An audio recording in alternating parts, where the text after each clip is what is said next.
ये खबर KR मंगलम university द्वारा प्रस्तुत की गई है।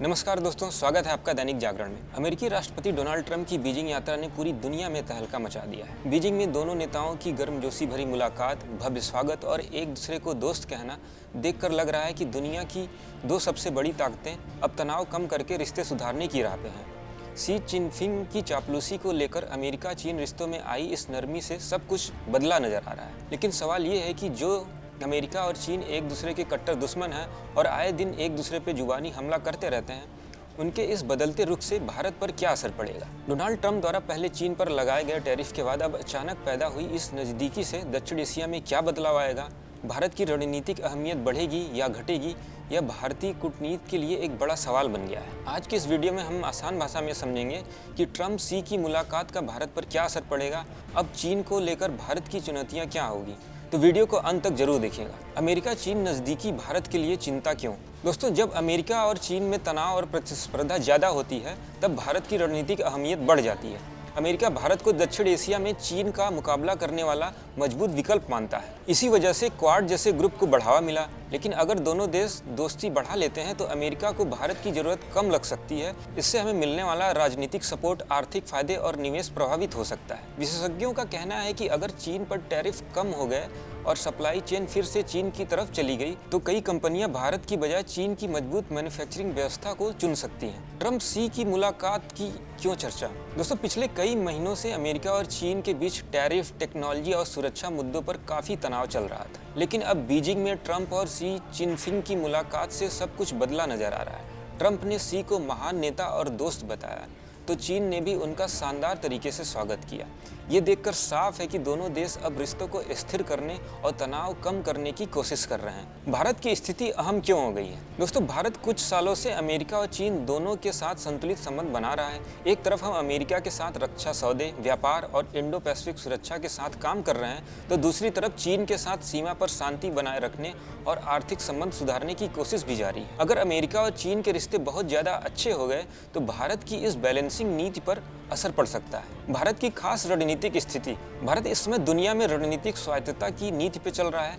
मतलब किसी एक सुपर पावर के पीछे पूरी तरीके से न पड़ना, बल्कि अपने हित को देखकर दोनों के साथ अच्छे संबंध बनाए रखना। हाल के महीनों में भारत और चीन के रिश्तों में थोड़ी नरमी आई। हमने इलेक्ट्रॉनिक, सोलर पैनल जैसे सेक्टर में चीनी निवेश पर कुछ पाबंदियां ढीली की हैं।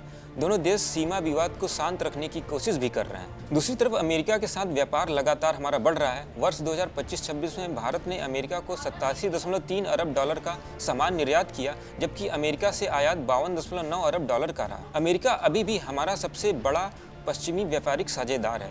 इसी बैलेंस की वजह से भारत दोनों देश के बीच अपना रास्ता बना पा रहा है। सेमीकंडक्टर सेक्टर में बढ़ सकती है चुनौती। दोस्तों, भारत अब खुद को इलेक्ट्रॉनिक और चिप मैन्युफैक्चरिंग का बड़ा हब बनाना चाहता है। हम PLI स्कीम और दूसरे कार्यक्रमों से इस क्षेत्र में तेजी ला रहे हैं। लेकिन अगर अमेरिका चीन पर लगी इलेक्ट्रॉनिक डिजाइन, ऑटोमेशन, सॉफ्टवेयर जैसी पाबंदियां हटा लेता है तो चीन सेमीकंडक्टर सेक्टर में बहुत तेजी से मजबूत हो जाएगा। इससे भारत के लिए मुकाबला और कठिन हो जाएगा। विशेषज्ञ कहते हैं कि भारत को अपनी घरेलू चिप डिजाइन, टेक्नोलॉजी और मैन्युफैक्चरिंग क्षमता को बहुत तेजी गति से आगे बढ़ाना होगा, नहीं तो हम इस दौड़ में काफी पीछे छूट सकते हैं। क्वाड को लेकर भी बड़ी चिंता।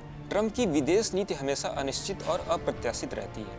अपने पहले कार्यकाल में ट्रंप ने क्वाड को चीन के खिलाफ मजबूत मंच बनाया था, लेकिन दूसरे कार्यकाल में क्वाड की गतिविधियां काफी धीमी पड़ गईं। हाल के अमेरिकी रणनीतिक दस्तावेजों में भी क्वाड का जिक्र पिछले जितना नहीं रहा है। 2021 से 2024 के बीच समुद्री सुरक्षा, इंफ्रास्ट्रक्चर और नई तकनीक पर कई बड़े वायदे किए गए थे, लेकिन जमीनी स्तर पर कोई प्रगति नहीं दिख रही है। भारत के लिए क्वाड सिर्फ मीटिंग नहीं बल्कि हिंद प्रशांत क्षेत्र में चीन के बढ़ते प्रभाव को संतुलित करने का महत्वपूर्ण माध्यम है।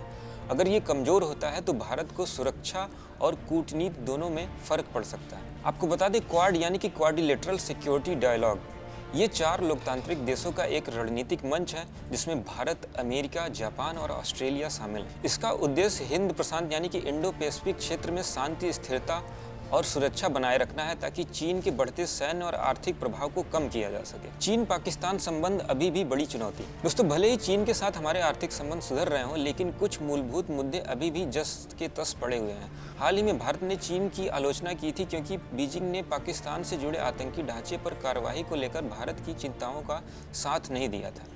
ये साफ दिखाता है कि चीन आर्थिक मोर्चे पर भारत के साथ संबंध बेहतर कर सकता है, लेकिन रणनीतिक स्तर पर पाकिस्तान का समर्थन जारी रख सकता है।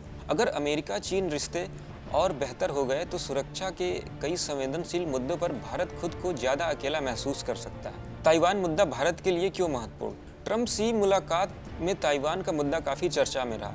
शी चिनफिंग ने साफ चेतावनी दी कि अगर ताइवान को लेकर गलत तरीके से काम हुआ तो अमेरिका और चीन के बीच टकराव हो सकता है।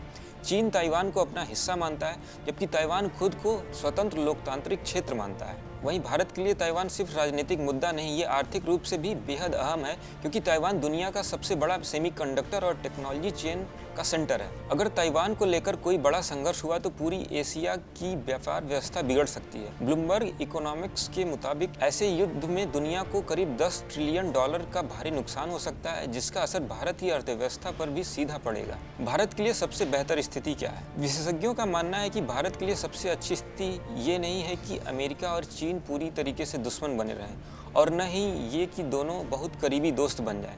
भारत को सबसे ज़्यादा फायदा तब मिलता है जब दोनों के बीच थोड़ी प्रतिस्पर्धा भी रहे और सीमित सहयोग भी चलता रहे। ऐसे माहौल में हम अपनी रणनीतिक स्वायत्तता बनाए रख सकते हैं, अमेरिका के साथ रक्षा और इंडो पैसिफिक सहयोग जारी रखें और चीन के साथ ब्रिक्स, संघाई सहयोग संगठन जैसे मंचों पर काम करते रहें। दोस्तों, बदलते वैश्विक समीकरणों में भारत को अपने कूटनीतिक विकल्पों को और बढ़ाना होगा।